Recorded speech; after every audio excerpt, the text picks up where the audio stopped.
Hello, and welcome back to the Asheville Vedic Astrology YouTube channel, the top Vedic Astrology YouTube channel in over 20 countries, and that's a fact. My name is Fernando Raúl Castro Alvarez, and I am part of the 4-year Asheville Vedic Astrology apprenticeship course. And today, Ryan Kursak, the Lord and Master of this channel, has invited me here to talk to you about the planets for a Sagittarius Ascendant chart.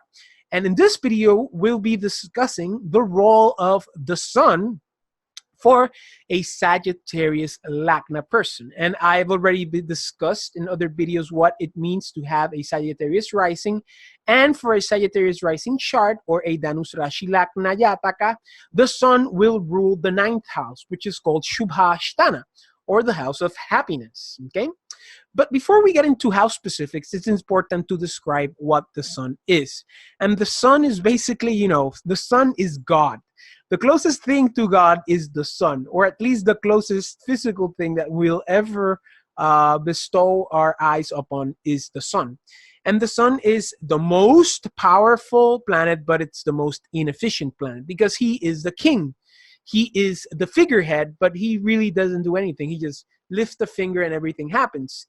So don't expect a lot from this planet, but realize it's everything, okay? So first of all, we must realize that the sun is a male planet. He is a planet that likes to fix things. He is a planet that likes to do things. He is a planet that likes to be recognized for the thing he does. And at the same time, male planets are planets that do not depend on their mood to do things. That is, they are able to do anything at any time if necessary, and it doesn't matter how they feel. They just do it, contrary to female planets, which have to have the right mood to do everything. At the same time, the sun is considered a mild malefic. In the classics, they don't say a mild malefic. He's basically a malefic. But the idea of the mild malefic comes from the idea that, without the sun, we're nothing, really. So he is a necessary evil. And what is that necessary evil? Well, that necessary evil is our essence, is our spirit. It's basically what makes us who we are. More than our individualized consciousness or soul mind, this is like our essence. This is our constancy. This is basically what makes us us, right? And that's basically like the root of our individuality, right? And this idea of, erasing the ego, erasing, ourself, has to do a lot with the sun. And technically, we can't really get rid of our sun. So basically, this is the necessary evil that comes with this mild malefic, okay? Because we are humans, we're not plants. We're meant to have egos, and we're meant to deal with it. We're meant to control those malefic emotions, not necessarily avoid and void them completely. At the same time, the sun is the king of the planetary cabinet, as I just mentioned before. He's basically the figurehead, the power, the logos espermaticos, as they say it in Latin, the source of everything in the kingdom. He's basically the crown bearer. He is the Lord and Master of the kingdom, and that's what the sun is. He lifts a finger and everything happens. He lowers a finger and everything happens at the same time. We have to take this into consideration because the sun is also a Kshatriya planet, which is basically a planet that has to do with the military administration of a kingdom. So a Kshatriya planet is a planet that is related to war, that is related to action, that is related to fire, to transmuting, to transforming things through action and initiative. At the same time, the sun is sattvic, so the sun naturally is. He is the light of the world. He is our closest star. He is the source of everything because the sun gives energy to the plants give energies to the animals, and the animals give energy to us if we are meat eaters. If we're not meat eaters, then we eat the plants, which is obviously the same thing as the sun. So basically, he simply is. He is however he is, and we must acknowledge this and we must recognize this because that is our essence. And we must be fair and we must be honest and we must be, real with who we really are. And at the same time, the sun is a Pitta dosha planet. And Pitta dosha is one of the three doshas that have to do with Ayurveda, which is the science of medicine in Vedic science. And basically, a Pitta planet is a planet that has to do with fire. Pitta is the combination of water and fire. And Pitta, what it does is that it transforms things. It transmutes things. And this is what the sun does. The sun transmutes things because we have to remember the sun burns everything. So he basically burns through everything. So he transforms everything sooner or later. Okay?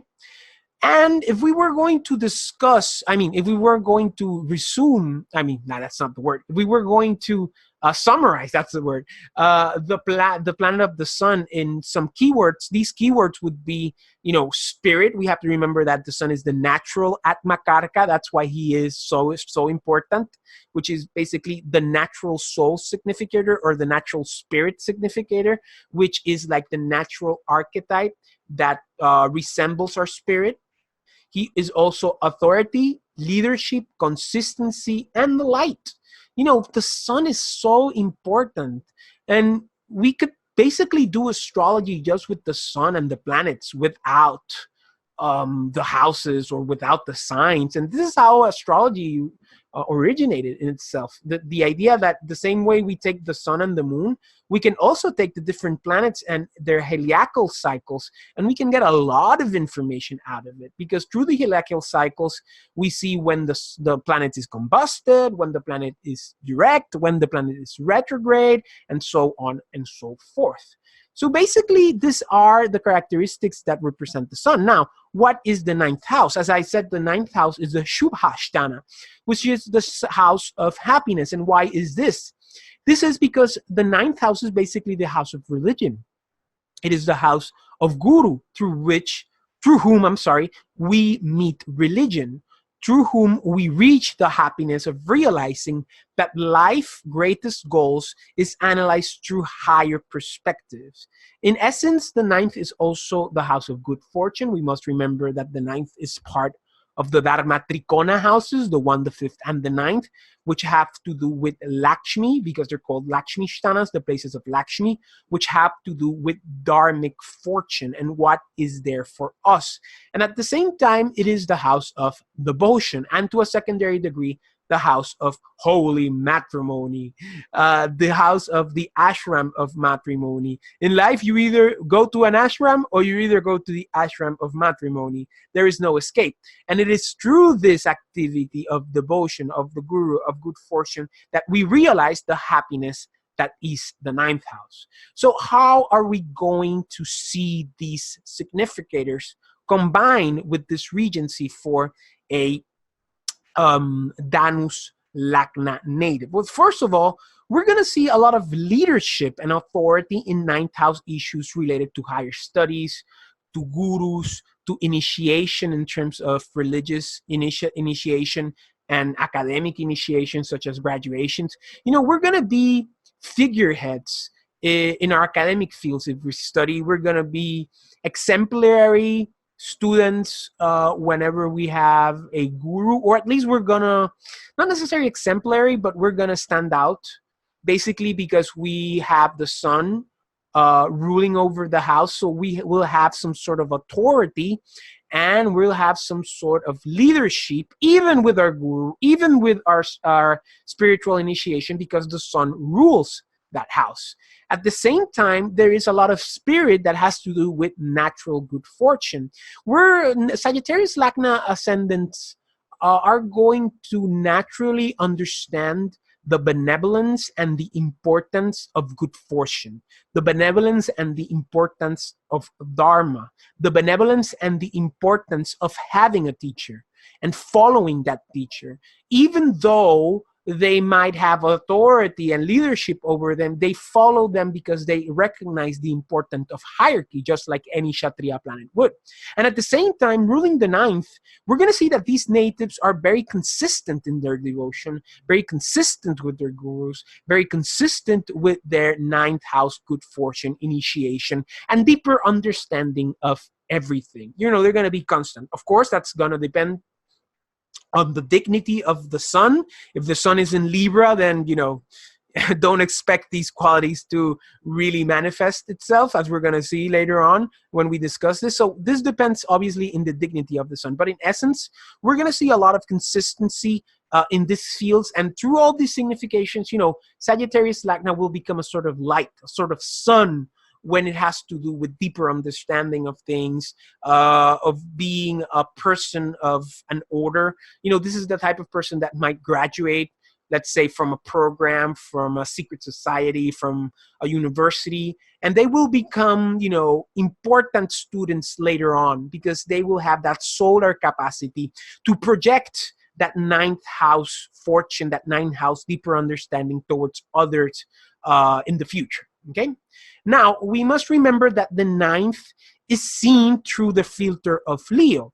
And we'll see that the filter of Leo is the filter of progeny, of higher individuality, of just realizing who we are and what we have to do that. And this once again echoes the idea of this necessary evil of the milder malefic that is the suns, that is our essence, that is our consistency, that is our authority. We're going to see the importance of the ninth house towards everything in our life. And it's very interesting because the ninth house is ruled by the sun, and Sagittarius is the ninth sign. From the ninth has an importance, relevance towards the essence of what being a Sagittarius Lagna means, which is basically, once again, this idea of being an extrovert, which is this idea that is very cliche in modern astrology of this person who throws himself to adventure and to life.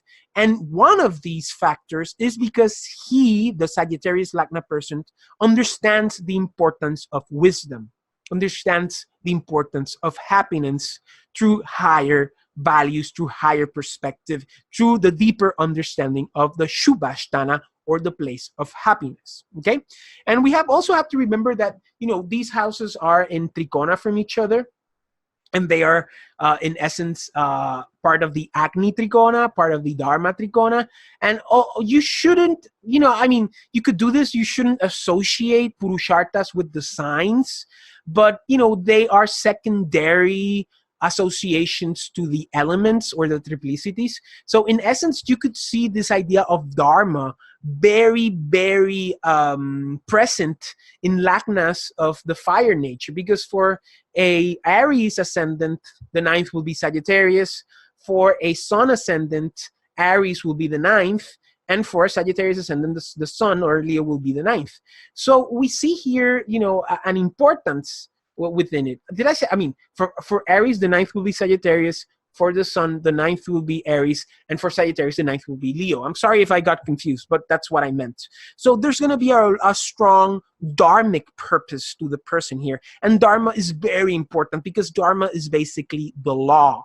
It's basically our essence in terms of how we relate to the divine law and our place within that divine law. And finding that place makes us happy, makes us who we are. And, you know, here we have a confluence of so many factors: the ninth from the ninth, the sun, the Dharma Trikona, the Agni Trikona. So it's a very strong position if we have the sun in well dignity. And talking about that, we must remember that the sun gets exalted in the 5th and gets debilitated in the 11th, which shows that Sagittarius Lagna person is a person that will hold their beliefs very strongly with their children if they have them. You know, these are the type of people that if they have children, they will be very preoccupied with giving the proper upbringing to that child. We must also remember that the ninth in Vedic astrology is the father sometimes, although it's not necessarily the father because the father is the 10th, but it's also the 9th. But the 9th really represents the way we are raised. So, here we see that if the Sagittarius Lagna person has progeny, they're going to take a lot of care of their children in terms of how they are being raised, in terms of their religion, in terms of their education, in terms of the gurus that the father gives to the son, or the guru that the father becomes to the child. At the same time, there's a lot of creativity in terms of the higher understanding that comes with the Shubhasthana, in terms of the sun getting exalted in the 5th.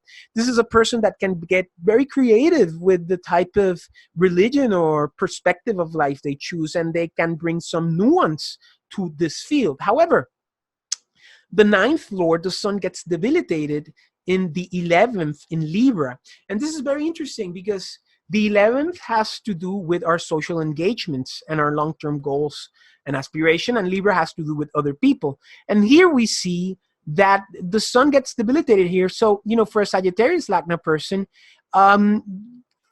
sharing our personal ideas of what life is and our religion with others might not be a good idea, because we might feel that we get a lot of influence from our social involvements in terms of how we feel about life, about our higher perspectives, about our higher understanding. The idea of mixing the religious with the social might not be a good idea. And at the same time, this idea of proselytism is not necessarily a good idea in terms of, using your dharma, your Shubhasthana positions, your 9th house issues towards your long-term goals and aspirations. There might be some troubles there. Also, making money out of religion might bring some problems. So, you have to take this into consideration. For a Sagittarius Lagna, it's not necessarily what you share with the people that are to your level. You have to share to the people who are to your lower level. For example, your children or your students, more than the people who are your contemporaries, okay? So at the same time, you have to take into consideration maybe not going into business with your guru, not engaging in any type of business with your university or the ashram you went to. This idea of gains and 9th house, even though it forms a potential Dana yoga, might not be such a good idea because the 9th gets debilitated in the 11th. So you have to take that into consideration. So this has been my video for how the sun works for Sagittarius Lagna. If you like this video, like it. If you haven't subscribed to Ryan's channel, what are you waiting for? I mean, as I said, this is one of the best Vedic astrology channels in over 29,000 countries in the world, so you should subscribe. And if you have any questions, feel free to write them down. I'll drop by from time to time and try to answer them if I can. And remember, if you haven't seen Ryan's other videos, look at them. They're an excellent tool here in YouTube. I started watching his videos, and now look at me. I'm here. I was in the apprenticeship course, and he has become a really good inspiration to me and a really good teacher to me. So see you in the next one, and God bless. I wish you all serenity, strength, and wisdom. Take care.